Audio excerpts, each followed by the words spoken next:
Bonjour à tous, c'est Geoffrey, bienvenue dans cette nouvelle vidéo. Alors aujourd'hui, on va voir la similitude et la différence entre un régime paléo et un régime cétogène. Alors déjà, les deux c'est quoi? Alors un régime paléo, c'est une philosophie, ça veut dire on appelle régime paléolithique parce qu'en fait, on va essayer de suivre ce que nos ancêtres, alors scientifiquement on a prouvé que nos ancêtres c'était des chasseurs-cueilleurs, alors on a découvert ça avec nos, euh, nos empreintes dentaires, comme quoi avec les canines, on était plutôt carnivore, on avait plutôt des incisives qui découpent, alors on a plutôt une mâchoire de carnivore, on a plutôt un intestin qui ressemble à un renard, à un loup, donc on a plutôt un intestin carnivore, mais on arrive aussi à digérer certains végétaux. Donc les scientifiques et les paléontologues, ils ont décrété que nous, on descendait des chasseurs-cueilleurs, que nos ancêtres, ils étaient des chasseurs-cueilleurs, ça veut dire qu'ils chassaient, ils se nourrissaient en chassant des animaux, et quand les saisons le permettaient, ils arrivaient à se nourrir de la cueillette. Alors, le régime paléo, il s'effectue tout simplement, c'est une philosophie de vie. Ça veut dire qu'un régime paléo, vous allez consommer, alors vous avez simplement des aliments interdits parce qu'on décrète que le paléolithique, il est apparu avant le fait qu'il y a eu l'agriculture. L'agriculture, donc là où on a commencé à faire pousser du blé, des graines et tout ça, c'est venu après le paléolithique. Donc du coup, quand on fait un régime paléo, on va essayer de faire comme s'il n'y avait pas il n'y avait pas eu d'agriculture à ce moment-là. Donc du coup, on va limiter tout ce qui est graines de l'agriculture, donc tout ce qui est blé, tout ce qui est riz, tout ce qui est les patates, tout ce qui est... non, quoique les patates, c'est en cours de... On va en parler, c'est en cours de... c'est pas totalement défini parce que c'est pas que ça. Donc on va parler plutôt de tout ce qui est graines, donc le blé et ses dérivés. Je prends toujours le blé parce que c'est plus courant, c'est plus simple à comprendre. Donc tout ce qui est pâtes et pain par exemple, ça vient du blé, donc non, c'est pas autorisé en régime paléo. Vous avez certains fruits. Alors en général, on autorise les baies et les fruits pas très sucrés parce qu'on admet qu'avant, dans l'époque paléolithique, les fruits n'étaient pas aussi sucrés qu'aujourd'hui.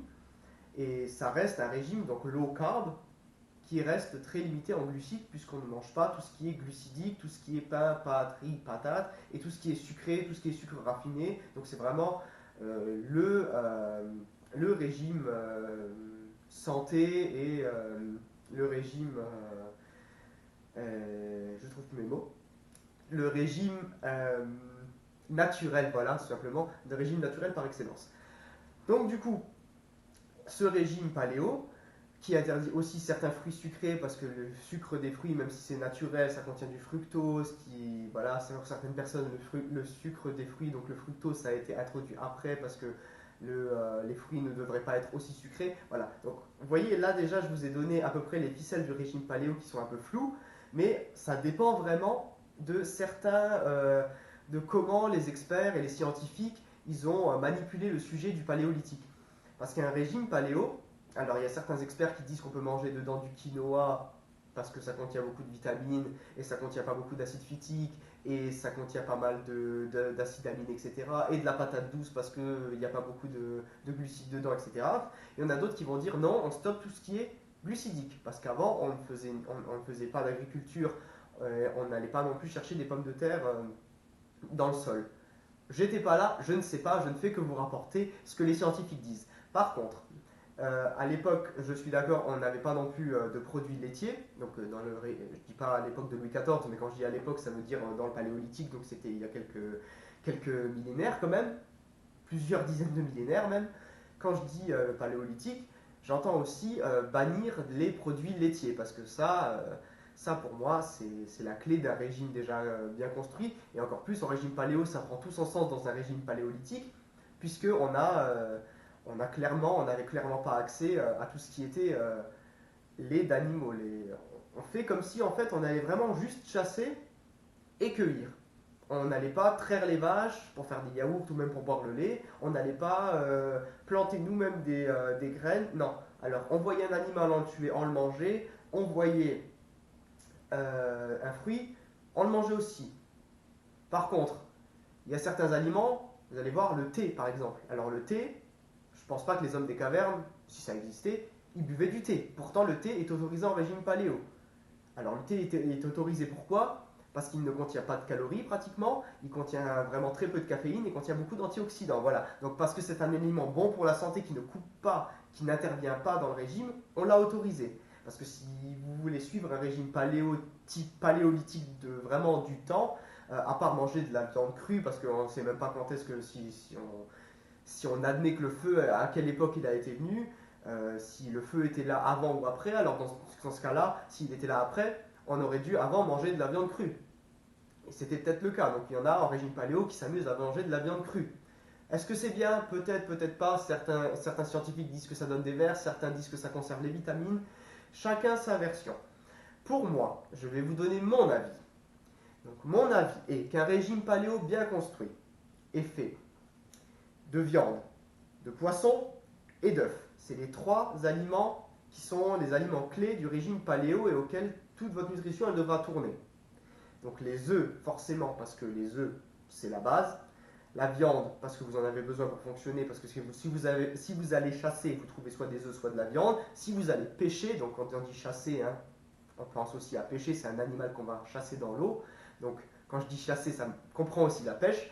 Donc le poisson. Donc œufs, viande, poisson, c'est les trois aliments de base de votre régime paléo qui est bien construit. Ensuite, vous avez tout ce qui est végétaux.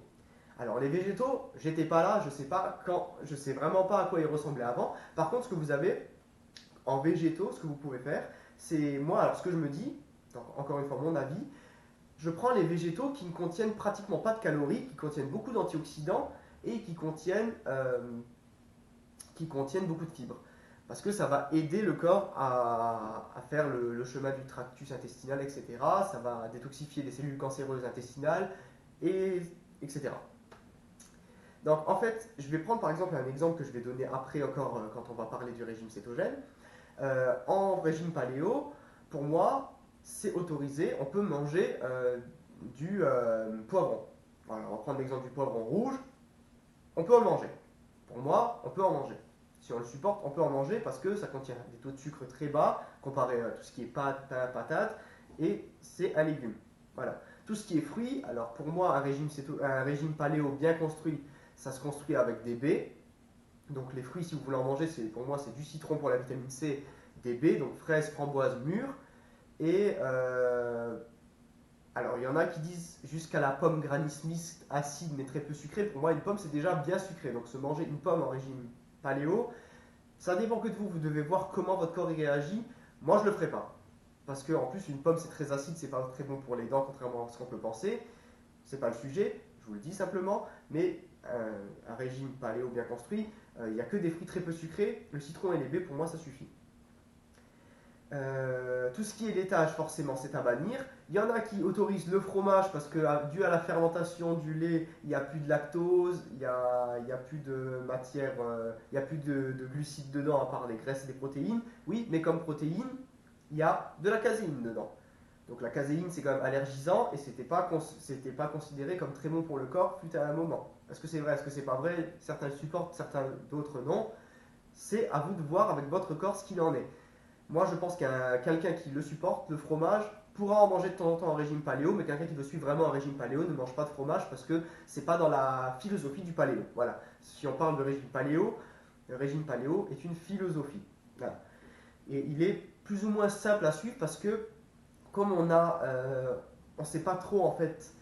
Alors, c'est vraiment dit de façon très insidieuse puisque on nous dit pas vraiment comment est-ce qu'on suit un régime paléo vraiment très précisément, puisque c'est une philosophie. Donc, est-ce que les gens fonctionnaient en métabolisant la graisse ou en métabolisant le sucre? Si vous faites un régime paléo avec très peu de glucides, vous allez commencer à métaboliser des graisses. Si vous mangez beaucoup de fruits, que vous mangez beaucoup de fruits, même autorisés, mais beaucoup et très peu sucrés, et des légumes aussi qui sont très sucrés, vous n'allez pas métaboliser de la graisse, vous allez métaboliser du sucre, mais vous allez quand même avoir des taux d'insuline très bas. Donc ça, c'est vraiment la similitude entre le régime cétogène et paléo. C'est qu'un régime qui soit cétogène ou paléo bien construit, comme je viens de vous dire, avec viande, œufs, poissons, légumes, fruits. Donc c'est vraiment juste ça, plus encore bien sûr les épices qui vont avec, le thé, etc. Ça, c'est des régimes qui sont tous les deux très bas en glucides, même si en paléo, vous allez en manger un peu plus à cause des fruits et des légumes que vous n'allez pas faire forcément attention. Voilà, donc ça c'est le régime paléo et la similitude entre le paléo et le cétogène. Donc maintenant, je vais venir au régime cétogène, qui n'est vraiment pas à prendre à la légère parce que c'est un régime normalement de dernier recours et thérapeutique. Donc on l'utilisait, j'aime bien dire ça comme exemple, on l'utilisait avant pour les enfants qui étaient épileptiques, qui ne répondaient pas aux traitements pharmaceutiques. On leur faisait faire ce régime et boum, ils étaient guéris. Alors, tout simplement parce que ce régime, il est un peu particulier. On appelle ça cétogène parce qu'on va générer des corps cétoniques. Cétonique, gène, générer. Donc on va générer, on va essayer, ça va être le but du régime, de générer des corps cétoniques, peu importe comment. Donc on n'est vraiment pas, même si ça ressemble beaucoup au régime paléo, je vais vous expliquer pourquoi, on n'est vraiment pas dans la même optique. Parce que là, un régime paléo sert à se détoxifier, à perdre du poids, à avoir des niveaux d'insuline bas, etc. Le régime cétogène sert à générer des corps cétoniques. Et ce sont ces corps cétoniques qui vont avoir un bienfait pour la santé. Mais au niveau du cétogène et du paléo, on n'est plus du tout dans la même idée, même si c'est les mêmes aliments, pratiquement les mêmes aliments. En cétogène, donc vous allez créer des corps cétoniques. Comment vous allez faire? Vous allez couper toutes sortes de glucides. Alors contrairement au paléo où vous allez dissocier juste tout ce qui était là après, avant l'agriculture, en régime cétogène on s'en fout. En régime cétogène, le but ça va être de créer des corps cétoniques en baissant vraiment vos niveaux d'insuline et vos niveaux de glucides dans votre corps. Et ça vous allez y arriver uniquement en mangeant très très peu de glucides, même les fruits. Donc même tout ce qui est les baies ça reste, le citron ça reste. Mais vous ne pouvez pas vous accorder une pomme, vous ne pouvez pas vous accorder des fois des légumes qui sont trop sucrés, vous n'allez pas pouvoir vous accorder ça et il va falloir manger extrêmement gras, rajouter de la graisse, du beurre, de la crème. Donc en régime cétogène, comme je viens de dire, du beurre, de la crème, les produits laitiers sont autorisés, même s'il y a de la caséine, si vous les supportez et ça ne coupe pas votre création de corps cétonique, donc votre cétose nutritionnelle, si les produits laitiers ne la coupent pas, vous êtes en régime cétogène, vous avez le droit de consommer des produits laitiers. Et si vous les supportez, c'est encore mieux parce que les produits laitiers, ils sont extrêmement gras et dans le but d'un régime cétogène, il va falloir manger minimum 80% de graisse. Donc du coup, on peut les apporter par la crème et le beurre qui ont un très bon profil en acides gras pour ce type de régime. Peut-être pas pour les autres, peut-être pas au quotidien, mais pour ce régime, la crème et le beurre sont indispensables, je dirais même. Voilà. Donc, sauf si on est allergique, bien sûr, on se rabattra sur autre chose. Mais voilà, donc la différence entre le cétogène et le paléo, ça va être vraiment la philosophie. En paléo, on va brûler, si on y arrive, des graisses, mais sinon on va brûler des unités de glucides. En régime cétogène, le but de ce régime, ça va être de brûler des unités de graisse et donc de brûler des corps cétoniques à terme. Alors ce régime, j'ai fait une vidéo déjà, mais je vais en faire plusieurs, comment il se met en place. Il faut réduire considérablement les glucides et augmenter énormément les graisses. Et donc dans ce cas-là, à force, le corps il va être privé de glucides, il ne va plus pouvoir fonctionner autrement qu'avec des graisses. Et une fois qu'il va commencer à métaboliser les graisses, il va les métaboliser en corps cétonique. Et au cours d'un certain temps, les corps cétoniques, ils vont avoir une certaine propriété pour le corps. Ils vont même avoir certaines propriétés de modifier certains gènes. C'est ce qu'on appelle l'épigénétique. C'est la modification des gènes par l'environnement. Voilà. Donc je ne vais pas rentrer dans le sujet parce que je vais le faire dans des autres vidéos. Mais c'était simplement pour vous donner la similitude et les différences entre le régime paléo, qui est une philosophie, et le régime cétogène, qui est vraiment dans le but de créer des corps cétoniques, peu importe avec quel aliment on va consommer. Alors bien sûr, créer des corps cétoniques, ça revient, comme je l'ai dit, à baisser ses niveaux d'insuline et de glucides dans le corps, et donc du coup à consommer des aliments très peu glucidiques, et donc du coup, les aliments les plus glucidiques étant le pain, les pâtes, le blé, les céréales, qu'on ne trouvait pas avant l'invention de l'agriculture, donc qui étaient là au niveau du paléo, et bien quand on fait un régime paléo, il sera très facile de passer d'un régime paléo à cétogène, et l'inverse. Un régime paléo, par contre, comme je vous ai dit, vous pouvez vous autoriser certaines choses que vous ne pouvez pas faire en régime cétogène. Un régime cétogène, vous pouvez le faire en mode paléo. Ça veut dire qu'un régime cétogène, une fois que vous avez trouvé vos types de graisses, que vous créez vos corps cétoniques, vous pouvez très bien, par exemple, virer les produits laitiers.